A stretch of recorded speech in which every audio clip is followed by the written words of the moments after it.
जय माता की सभी भक्तों को। कैसे हो आप सब? आशा करती हूँ कि आप सभी के ऊपर माँ जगत जननी माँ अम्बे की कृपा बनी हुई है और आप सभी के प्यार से और माँ के आशीर्वाद से मैं आज आपके सामने फिर एक नई वीडियो के साथ हाजिर हूँ। और आज मैं आपको बताऊंगी हमारी रसोई में गृहिणियों को किन बातों का ध्यान रखना चाहिए, क्योंकि गृहस्थ जीवन के अंदर जो गृहिणी हैं होती हैं, जो औरतें होती हैं, उनको खास तौर पर किन बातों का ध्यान रखना चाहिए जिससे जो है हमारी जो घर है उसमें जो है अन्नपूर्णा माँ अन्नपूर्णा का कभी भी क्रूर दृष्टि ना हो और हमेशा हमारे भंडारे भरे रहें, हमेशा जो है हमारे घर में माता की कृपा बनी रहे। तो मेरे साथ अंत तक बने रहिए, तभी आपको पता चलेगा कि किन किन बातों का हमें ध्यान रखना चाहिए। रसोई जो होती है ये हमारा एक मंदिर होता है और रसोई की जो अब जब हम भी कभी भी रसोई में जाते हैं, जो लेडीज़ें होती हैं उनको जो है किन किन बातों का विशेष ध्यान रखना चाहिए। कुछ छोटी छोटी बातें आपको बताऊंगी, ज़्यादा बातें नहीं बताऊंगी। छोटी छोटी बातें होती हैं जिनको हम गौर नहीं कर पाते हैं और वो भी कहीं ना कहीं हमारे घर के अंदर कलेश होना, वास्तु दोष होना या फिर घर में जो है अन्नपूर्णा का वास ना होना, अन्न धन की कमी हो जाना, ये सारे कमियां होने के कारण हो सकते हैं। तो आपको मैं बताऊंगी कि कैसे करना है, क्या करना है। अब जो है मैं आपको बता रही हूँ कि अगर आपके घर में अगर आपके घर के अंदर जो है बर्तन जो होते हैं वो अगर टूटे फूटे होते हैं, जैसे कि दरारें पड़ जाती है, हम लोग लालच कर देते हैं कि अभी तो एक ही दरार पड़ी हुई है गिलास के अंदर, कटोरी के अंदर, क्या इसको फेंकें या क्या इसको बेच दें और दूसरे बर्तन ले आएँ। तो ये बात का ध्यान रखना है, डेंट पड़े हुए बर्तन हमें नहीं रखने हैं। कई बार क्या होता है कि उन पे कुकर कढ़ाई होते हैं, उन पे डेंट पड़ जाते हैं और वो अंदर की तरफ को धंस जाते हैं या गिर जाते हैं, छूट जाते हैं, तो उन पे जो है निशान पड़ जाते हैं। ऐसे बर्तनों का यूज़ रसोई में नहीं होना चाहिए। अगर आपने आज वो बर्तन ऐसे रख रखे हैं, लोटे हैं, कढ़ाई है, कटोरी हैं, चम्मच हैं, चमचे अगर तीखी हो रही हैं, टेढ़ी हो रही हैं, तो ऐसे चमचों का त्याग आपको कर देना चाहिए।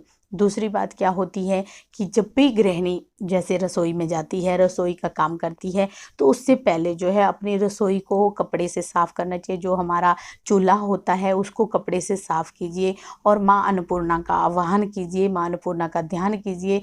उनका जो है आपने सम्मानजनक दृष्टि से अपने चूल्हे को जलाना है और माँ अन्नपूर्णा का नाम लेना है, जिससे जो है आप जो भी खाना बनाओ उसके अंदर बरकत होती है और खाना ऐसा होता है कि स्वादिष्ट बनता है, साथ में जो है बरकत भरपूर होती है, चाहे 10 लोग खा जाएं। तीसरी बात होती है कि जब भी आप रोटी बनाते हो, रोटी बनाने के बाद जब आप मतलब जैसे किचन की आपने खाना बना दिया, तवा जो है तवे को कभी भी टूटी के नीचे नहीं चलाना है, टूटी के नीचे नहीं धोना है गरम तवे को। अगर आप गरम तवे को टूटी के नीचे धो देते हो तुरंत, जैसे कई लोग करते हैं ऐसा, उठा के सीधा टूटी चला के जो है पानी से धोने लग जाते हैं, इससे जो है जब वो धुआं उठता है, चिड़चिड़ की आवाज़ आती है गरम तवे के ऊपर जब हम पानी डाल देते हैं, तो उससे बहुत ज़्यादा कलेश घर में रहता है। इस बात का भी आप ध्यान रखना है, क्योंकि अगर आपके घर में कलेश हो रहा है तो लड़ाई झगड़े का भी ये भी एक कारण हो सकता है।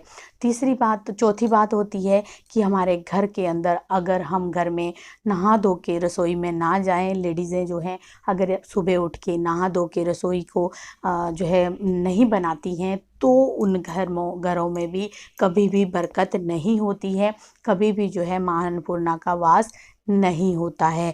और होता है कि अगर आपके घर में माँ गौ माता की रोटी नहीं निकलती है, तो आपके घर में ना तो अन्न की कभी बरकत होगी, ना धन की बरकत होगी, ना बच्चे बुद्धिमान होंगे, बच्चे संस्कारी नहीं होंगे, घर में कलेश रहता है, बहुत सारी चीज़ें आपको होती हैं, दोष लगता है। तो हमेशा गौ माता के नाम की रोटी ज़रूर निकालें। अब मेरी बात एक गौर से सुन लेना, अपने इष्ट से पहले भी हमें जो है गौ माता की रोटी ज़रूर निकालनी चाहिए। अगर आप जो है माता रानी को भोग लगाते हैं या कान्हा जी को भोग लगाते हैं, ठाकुर जी महाराज को आप भोग लगाते हैं, तो उससे भी पहले आपको गौ माता की रोटी निकालनी चाहिए। इससे जो है आपके ऊपर भगवान की कृपा तो होती है, साथ में जो है आपके घर में सब दरिद्रताएँ दूर होती हैं। जो आपके घर की कमियाँ होती हैं, जो ज़रूरतें होती हैं, वो अपने आप ही पूरी होने लग जाती हैं। तो इस बात का भी आपने विशेष ध्यान रखना है कि सबसे पहले सर्वप्रथम जो है गौ माता की रोटी निकालें और उसके ऊपर जो है थोड़ी-सी चीनी ज़रूर डालें।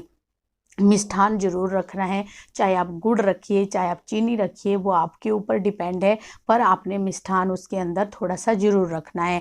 और होता है कि अगर आपके घर की रसोई के अंदर बदबू बहुत ज़्यादा आती है, कुछ लोगों की रसोई के अंदर जैसे बदबू आ रही है या फिर नालियों से बदबू आती है, जैसे हमारा सिंक होता है उसके पास से बदबू आ रही है, तो ये भी एक नकारात्मक ऊर्जा का संकेत होता है। घर के जो है नकारात्मक ऊर्जाओं का वास होने लग जाता है, घर में जो है बरकत नहीं होती है, घर में जो है दुख और दरिद्र होता है, घर में कलह कलेश रहता है, घर के अंदर किसी भी चीज़ की बरकत नहीं होती है। इस बात का भी आपने ध्यान रखना है। वहाँ पे जो है आप कोई ऐसी सुगंधित जो है अपनी रसोई में धूप लगा दें, जिससे जो है आपके घर के जो रसोई है उसके अंदर कभी भी बदबू ना आए। उसको दूर करने के लिए घर की रसोई में भी एक धूप की बत्ती लगा के रखें, जिससे जो है आपके घर में हमेशा खुशबू आती रहे। आपके घर की जो रसोई है उसमें जो है किसी भी तरह की नकारात्मक ऊर्जा प्रवेश ना कर सके। हमेशा पॉजिटिव एनर्जी ही आपके घर के जो रसोई है उसके अंदर हो। इन बातों का आपने ध्यान रखना है। कुछ और भी बातें होती हैं, जैसे कि मक्खियाँ बहुत ज़्यादा भिन-भिनाती हैं, मक्खियाँ बहुत ज़्यादा आती हैं, मच्छर होते हैं, तो ये भी नकारात्मक ऊर्जा का ही संकेत होता है। इन चीज़ों जैसे आपके बर्तन है जो खाने-पीने के, उनके ऊपर मक्खियाँ बैठती रहती हैं, भिन-भिनाती रहती हैं, तो ये भी नहीं होना चाहिए। ये भी एक नकारात्मक ऊर्जा होती है। इससे भी आपकी रसोई के अंदर कभी भी बरकत नहीं होती है।